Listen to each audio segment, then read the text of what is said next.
what do y'all understand about energy sharing, placement, displacement?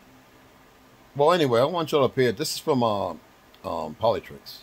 I really want you to listen to this young guy. I think he says he retired from the CIA or was done with the CIA around 2014 or something like that, and then it took him a bunch of years to, whatever he had to do to where they could talk about disclosure, folklore, all that kind of stuff. But anyway, let's check him out.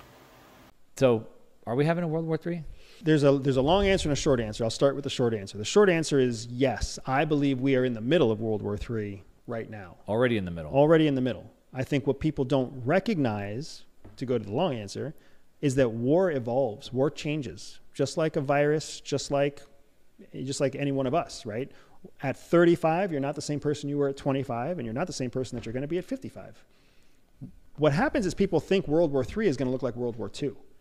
I don't know why people think that. The generals fight the last war. But they think that. But World War II didn't look like World War I. Vietnam didn't look like World War II. The Gulf War, the War on Terror, didn't look anything like the Vietnam War, right? So why do we keep thinking that World War III is going to look like bombers and tanks and nuclear weapons? That's not what World War III is going to look like. World War III is a war doctrinally, meaning what's taught in the Army war schools and the Air Force war schools, not just in the United States, but across all the first world countries. World War III is a war of what's called proxy war. Proxy war is when rich countries fund conflicts in small countries, also known as inter-state war, intra-state war, rather than inter-state war. Inter-state means two independent states invade and fight with each other. The closest thing we have to that right now is Russia and Ukraine. But wouldn't that be the textbook definition of a proxy war? It's not a textbook definition because it's a blend of the two. Okay. Syria is a textbook definition, right? Internal conflict led to a civil war that was funded by outside partners. The United States funded one side, Russia funded the other side, right? Textbook. Libya, textbook. Got it. So because the U.S. is using Ukraine as a proxy, but with Russia. And Russia did physically invade across the border, right? So it's a hybrid.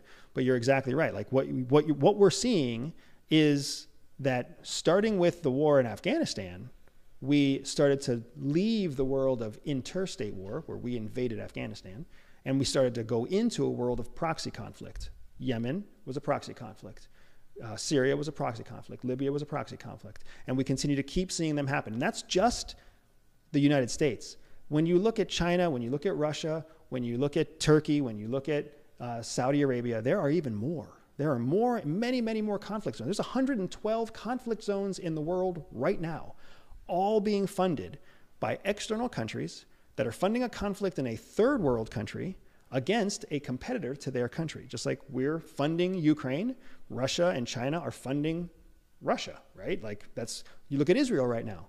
Israel's struggling because the conflict was a very convenient proxy conflict against Iran, because Iran was funding Hezbollah, the United States was supporting Israel, but now it's gone out of control. And now it's starting to mutate into something different, right? With Benny Gantz leaving the war cabinet, you're even seeing Israel itself divided over how it's going to handle itself in Gaza. So we have this evolution, this transformation of the battlefield that will become the next version of the doctrine that we teach to our military generals of tomorrow.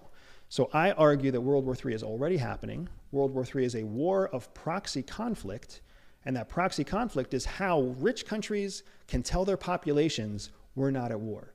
And what is Biden telling us every day? We're not at war. We're not going to war. We're not in a conflict. To hell, honestly, of course we are. We are sending our weapons, our surplus to Ukraine.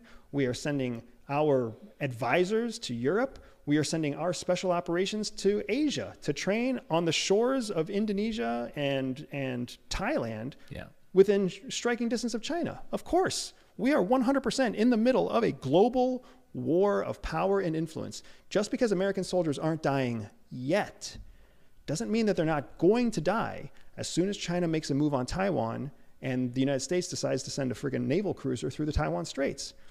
We're dangerously close to being part of a hot conflict again because our government is sending a narrative That is not true, right? We are absolutely in a conflict right now. It's just a global macroeconomic conflict that can very easily be traced to physical conflict if you understand the concept of proxies.